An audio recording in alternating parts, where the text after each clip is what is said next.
No one chooses to be a refugee.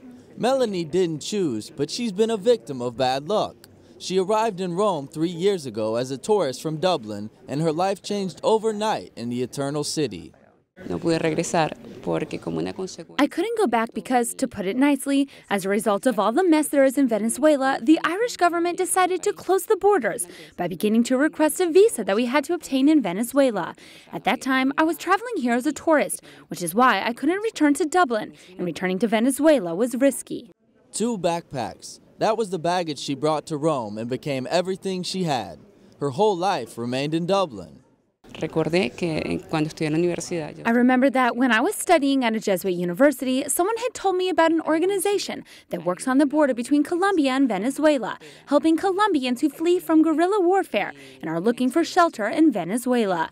I naively thought, if that organization is there, they must be here in Rome. Who knows? Surely they're here. The organization that helped Melanie is this one, the Estali Center, which assists some 21,000 refugees in Rome each year.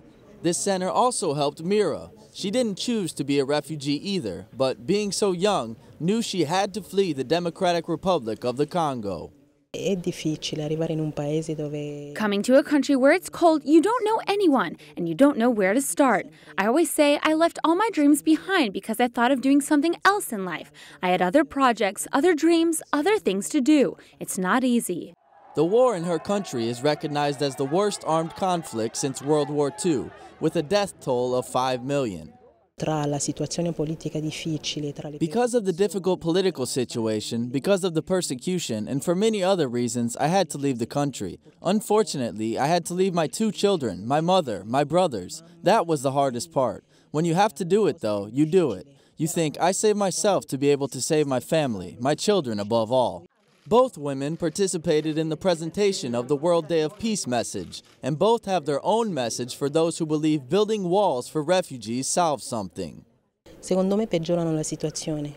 think it makes the situation worse. Even without walls, people take trips in dangerous conditions, and so many die. When they say 200 dead, you see a number, but behind every statistic is a person.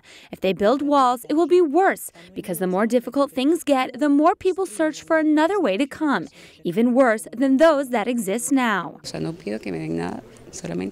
I only ask for opportunities to do what I know how to do. If a country gives you opportunities, I believe it's an investment, an intelligent option.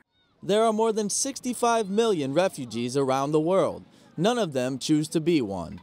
No one abandons his or her home and everything he or she knows unless he or she has no other option or wants to save his or her own life or that of loved ones.